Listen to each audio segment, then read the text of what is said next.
Good morning, good afternoon, good evening. જ્યારે પણ blog જોતા હોય ત્યારનું વિશ તમે લઈ શકો છો. જય માતાજી બધાને અને સ્વાગત છે બધાનું નવા બ્લોગની અંદર. તો બધાને શુભ શિવરાત્રી. સરસ મજાની શિવરાત્રીનો દિવસ આજે. હવે સવારના તો ફ્રી નથી થયા, અત્યારના દર્શન કરવા જઈએ છીએ મહાદેવના. તો ચાલો તમને પણ બધાને દર્શન કરાવું અને તમારી શિવરાત્રી કેવી રહી એ જરૂરથી જણાવજો. અમારી તો ખૂબ જ સારી રહી. હવે અત્યારના દર્શન કરી આવીએ અને તમને બધાને પણ કરાવી દઈએ. જઈએ છીએ આપણે માધાપરથી આગળ ઈશ્વરીય મહાદેવનું મંદિર છે. એનો ખૂબ મહિમા છે અને બહુ પૌરાણિક મંદિર છે. વર્ષોથી દર શિવરાત્રી આપણે અહીંયા દર્શન કરવા માટે જઈએ છીએ. તો આ વખતે પણ જઈએ અત્યારે અને દર્શનનો લાભ લઈએ. આપણે અહીંયા ફ્લેટમાં રહીએ. આ ફ્લેટની આપણી એક્ઝેક્ટ જ સામે દાંડી હનુમાનનું મંદિર અને નાગેશ્વર મહાદેવ બિરાજે છે, જેના આપણે લોકોએ દર્શન કર્યા. દ્વારિકાના નાથની તો વાત જ ન થાય. તો મિત્રો આપણે એમ્સવાળા રોડે થઈને જઈએ છીએ ઈશ્વરીય મહાદેવના મંદિરે. રોડ જુઓ મસ્ત એક નંબર. અને એથી વિશેષ ઠંડી અહીં નહીં, કારણ કે આજુબાજુમાં નકરી વાડી છે ભાઈ, બે બાજુ. એવો જબરો ઠંડો પવન આવે મસ્ત મજાનો. જાણે એમ થઈ ગયું કે એસી ચાલુ હોય આપણી ઉપર. કાંઈ તું રોડ ક્રોસ કરી એટલી વારમાં એટલી ઠંડક એમ. તો સામે જુઓ મસ્ત કેફે રેસ્ટોરન્ટ ટાઈપ બન્યું છે ભાઈ. ક્યારેક મુલાકાતે આવશું. અહીંયા ચાઇનીઝ પંજાબી બધું મળે છે, એટલે રેસ્ટોરન્ટ જેવું છે.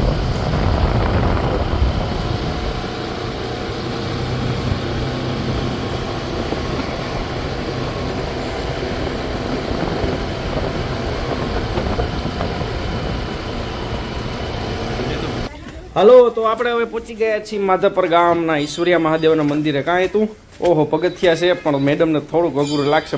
જય જય બમ બમ બોલે મહાદેવનું નામ લઈને વયા જાવ. વાહે ધીમે ધીમે પબ્લિક જો આવી રહ્યું છે. આ તો સારું આપણે આ ટાઈમ આવ્યા એટલે વ્યવસ્થિત દર્શન થઈ જાય. હમણાં જો થોડી વારમાં એવો ટ્રાફિક થઈ જવાનો છે, વાત જવા જોઈએ. અંદરનો જો દ્વાર અને લાઇટિંગ ને જોરદાર બધું. જો ભાઈ અહીં દિવસે આવીને તો પણ બધી મસ્ત મજા આવે અને અત્યારે પણ ખૂબ આનંદ આવશે. અને મહાદેવના વ્યવસ્થિત અને શાંતિથી આપણે દર્શન પણ કરી શકશું, કારણ કે સાંજનો સમય છે એટલા માટે. લાઇટિંગ ને દિવસના આવો તો પગથિયે લઈને કેવી લાંબી ટ્રાફિક હોય. આપણે જે પગથિયે ચડ્યા ને એ બાજુ હોહરવો ટ્રાફિક હોય, તમને ઊભા રહેવાની જગ્યા ન હોય. અને વિશાળ કાયામાં આજે બેઠક વ્યવસ્થા છે એ આખી ફૂલ થઈ ગઈ હોય. હાલો મસ્ત મજાના મહાદેવના દર્શન કરીએ. ઓમ શ્રી ઈશ્વરીય મહાદેવ, માધાપર ગામ.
મજાનું જબરું ડેવલપ છે. જો મેરેજ હોલથી માંડી અહીંયા જો બગીચો મસ્ત છે. ટૂંકમાં બધા બે કે ફેમિલી આવ્યા હોય તો મસ્ત વ્યૂ આવે.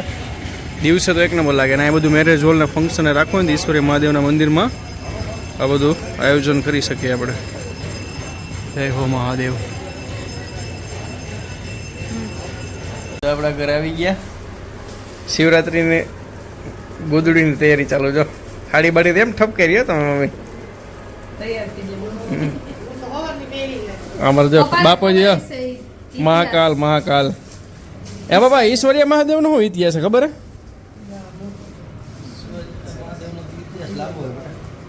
તો નહીં હશે વાત. હાલો ભાઈ, આ બધી તૈયારી હાલે છે જો ગોદડીની બધી. વાહ વાહ, પાછું નાનું થઈ જવાનું મને મન થાય. મંદિરે આ ઓલું ઉતારી લ્યો થોડો ઘટાડો ભારી મસ્ત નો હા ને, હા એમને હા માર ભેરો આવજે હમણાં જાય ચક્કર મારવા. આપણે અહીંયા બધી મુલાકાત કરી લેવી. મને પાછું નાનું થઈ જવાનું મન થાય. ગોદડી એવી નીકળી ગયા. તઈ હારી હારી ગોદડી જોઈને. તમારી હજી હેચવી મમ્મીએ. હા હજી હા બાપા, હાલ ને મંદિરે હાલો આપણે હે ને અહીંયા ગાયત્રી ધામના મંદિરે જઈએ કા. ઈશ્વર મહાદેવ મંદિરે જાય છે હા અને થોડોક અમે ત્યાં જરાક મુલાકાત લઈ ત્યાં શિવજીના દર્શન કરાવી ક્યાં શિવલિંગના. મહાદેવના દર્શન ભાઈનો પ્રોગ્રામ છે બધા રાહ જોવે છે પપ્પા જયદીપભાઈ. બનાવી ગઈ છે ને તો. પૂજારી જેથી ફવારના કહેતા હતા કે તો પપ્પા એ ભાસ્કરભાઈ હોય કે કા બાપા નકર તો બનાવે આપણે નહીં. બનાવી ઓરિજિનલ છે ને સાદી છે જેને જે પીવી જેને જે માફક આવે સારી. અત્યારે તો બપોરે પી ગયા તે હજી ઉઠાઈ નથી. આમ તો મજા કાલે, બાકી સાદી ચાલે. આપણે સાદી જ પીવે ને સાદી જ બનાવી લઈએ. આ તો ખાલી મજા કાલે. અંદર જબરું બનાવ્યું ભાઈ.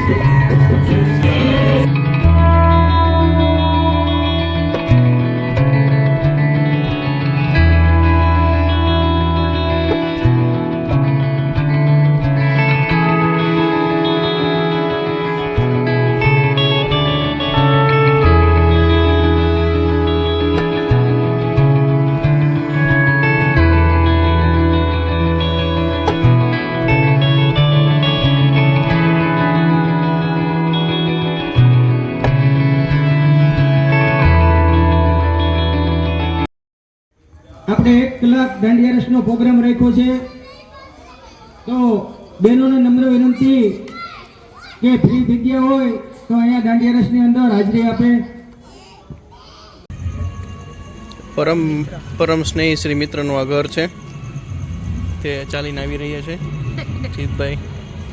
હરજીતસિંહ છે મારા ભાઈ. આવ જીત. હાલા તને વ્લોગમાં લીધો ભાઈ. શું છે ભાઈ, મજામાં? હા રિયા આ બી તો આનંદમાં. જેડી મને એમ કે તું ઓલી બાજુના ગેટે ઊભી છે, ઓલી બાજુ ફર્યો ત્યાં નહોતી તો ફરી આમ ફરીને અહીંયા ઊભા હોય. આખું પાર્કિંગ ફરીને તો અહીંયા ઊભી રાડ તો પડે કે જેડી ક્યાં જવું. બેનના ઘરે આવી ગયા ને એતરા તો જો ઊંધે માથે લેસન કરે હો. 22 કાંઈ તું? 22 મો ઘડીઓ લખ્યો. અરે ભાઈ મને નથી આવડતું, આમ તો જો 22 નો ભાઈ, તો મોઢે પડી. લખસ. એક બાજુ જોઈને પણ યાદ કરતો જવાનું હો. અને 23 મો પોઈન્ટ ગઈ લ્યા તો 22 મો નહીં. 22 નો લખાઈ ગયો. દે તો જો બતાવો. જો કેવું મહેનત કરીશ. 23 69 બોલતો 70 જા. 23 ચોક. 23 ચોક કેટલા થાય ભાઈ? 23 ચોક 92. કેટલી વાર લખવાનું એતરા જ? એકવાર જ લખવાનું નાખી દે. ગટુડો થઈ ગયો કેવી ચોપડા જો પડ્યા. એમ કહેવાય મિકી માઉસ ને પોગી ને કા પોગી. છોકરાઓ જેવડે દફતર હટાંડો તારા જમાનામાં નહોતું કઈ એવું? હતું ને અમારે હતું. પછી આમ જોઈ લે, આ બે રમવાનું ચાલુ કર્યું અહીંયા. આમ જો. આમ કરી ખાલી ઊંચો કર આમ ખાલી હાથ જ આમ કરવાનો. બોલો લ્યો, અહીંયા રમવાનું ચાલુ કર્યું. છોકરાને રમણવાના હોય કા ભાઈ? આગળ બે આમ બે જા માં બીજા ખુલ્લામાં આવી જાય એમ. એટલે સેટુય થાય ને બે વાર વાગે હાલો લ્યો, એંગલ આપ્યું દીધું. આમ જો કેક પકડ ને એને આમ પકડવાનું અથવા આમ પકડવાનું. આમ નહીં, ઊંચો હોય ને ત્યારે આમ પકડવાનું. આમ નહીં પકડવાનું. હાલો, અહીં આવતો હોય ને કેચ પકડતા શીખડાવે હતું. એમ નહીં, આમ જો આમ નથી કરવાનું. આમ નહીં, ચાલી નથી કરવાનું. આમ નહીં, આમ લેવાનું. હાલો રેડી. અને જો આમ આવે. આમ આવે ને ભેગો જપ્ત કરી લેવાનું. ગટીયો થઈ ગયો છે એતરા જઈ. મોટો થઈ ગયો. સરસ મજાના બધા દર્શન કરીને મમ્મીને ને પપ્પાને મળીને થોડીક વાર વાતચીત કરી બેસી અને પાછા આવી ગયા છીએ ઘરે. અને હવે સાહેબને પાછી ભૂખ લાગી ગઈ છે એટલે ફરાળ કરવા બેસી ગયા છે. હા એટલે ફરાળમાં છે કુચુડ બુચુડ, સૂકી ભાજી ને છાશ ચાલશે, દહીં. આપણે ખાસું છાશ બપોરે દહીં ખાધું હતું એટલે અત્યારે વિચાર એવો છે કે આપણે છાશ ખાઈએ અને મિત્રો ખૂબ મજા આવી ખાઈએ છાશ ખાવી છે એટલે આની સાથે છાશ પીશું આપણે એમ આ ખાતા ખાતા શબ્દોને સમજવાના છે મેડમ શિવરાત્રી છે વાંચો સમજો ફરાળ આપણે હોય કેવો તો આમાં શિવજી વિચાર કરતા હશે કે એટલે હું એકલો નથી ખાવાનો આમાં બે વિચારે છે આ રીતે વળી જોઈને કોઈને એમ થાય કે આ હું એકલા એકલા આટલું દાદે ના ના એવું નથી કઈ ચાલો બધા ફરાળ કરવા ઈશ્વરીય મહાદેવની જય મહાદેવ હર બહુ મજા આવી આજનો દિવસ સરસ રહ્યો અને આજના આપણા બ્લોગના અહીં વિરામ આપીએ ફરી મળીશું એક નવા બ્લોગ સાથે ત્યાં સુધી બધાને જય માતાજી ગુડ નાઇટ હર હર મહાદેવ હજી સુધી જો તમે અમારી ચેનલને સબસ્ક્રાઇબ ના કરી હોય તો હાલ જ કરી લેજો લાઈક શેર કોમેન્ટ કરવાનું ભૂલશો નહીં